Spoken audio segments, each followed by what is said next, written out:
یہ میرے کلیجے کے ٹکڑوں، میری آنکھوں کے تاروں، یہ جو میں زور لگا رہا ہوں اس کو سمجھو، انی محبت کرو حضور کا، لمیاں پیڑیاں کوئی نہ، سائیں سائیں بولو، سرکار سرکار بولو. آپ کو سب لگی گلوں کا نہیں پتا، سب اتنا پتا ہے اصا وہ لگے ہاں جنوں محبوب رب بنایا ہے. سبحان اللہ سبحان اللہ. نہ کوئی بھابی بول سکتا ہے، نہ کوئی اور برا بول سکتا ہے، نہ کوئی اور برا بول سکتا ہے.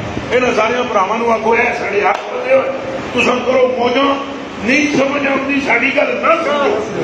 ساری گل اتنی جی ہے ہم اس کے ہو گئے ہیں، خدا جس کا ہو گیا. ہم اس کے ہو گئے ہیں جس کا کون ہو گیا. اب تم جاؤ اور تم جانو اور تمہارا جانے کام. ہم نے اسے آقا بنایا ہے جسے رب نے عرشوں پر بلایا ہے. لمبیاں گلیں سمجھ نہیں آتی. نور بشر کے جھگڑے سب پہلے ہی تھا، وہ کیا جانتے ہیں اور وہ کیا نہیں جانتے. ہم سے کتنا جانتے ہیں، وہ اسے جانتے ہیں جسے کسی نے نہیں دیکھا. بس اور ہمیں کچھ نہیں پتا. پرانے بات اپنی اپنی باتیں چھیڑ کے دیں مننا یہ نہیں. ہوئے بدرا بہانا بسیار نہ مننا تو چی کرنا. یہ مننے والے نے وہ تو حضور کے گلی کے کتے کا بھی احترام کرتے ہیں.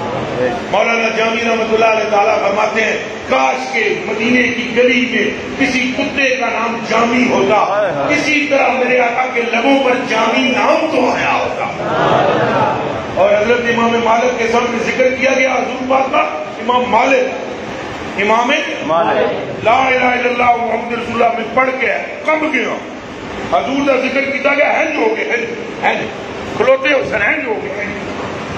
تو کسی نے کہا حضرت آپ اتنے جھک جاتے ہیں حضور کے نام پر. تو آنکھوں میں آنسو آ گئے اور فرمانے لگے یہ بریلوی بھائی اور دیوبندی بھائیوں سے پہلے کی باتیں ہیں. ہم بات کریں تو 2 منٹ میں کہیں کوئی بریلی اور فلانا اور بھائی پہلے دیا گلا نے ویکھو تو جا کے پڑھو امام مالک کدوں ہوا ہے. کل کا مسئلہ ہے. امام مالک این تھلے ہو گئے حضور نے نہ ہوتے تو بندیا کیا تھلے کیوں ہوئے ہو. فرمایا سنو تم مجھے کہتے ہو کہ میں حضور کے نام پر جھکاتی ہوں، اللہ کی قسم جو مجھے جھکتے ہوئے نظر آتا ہے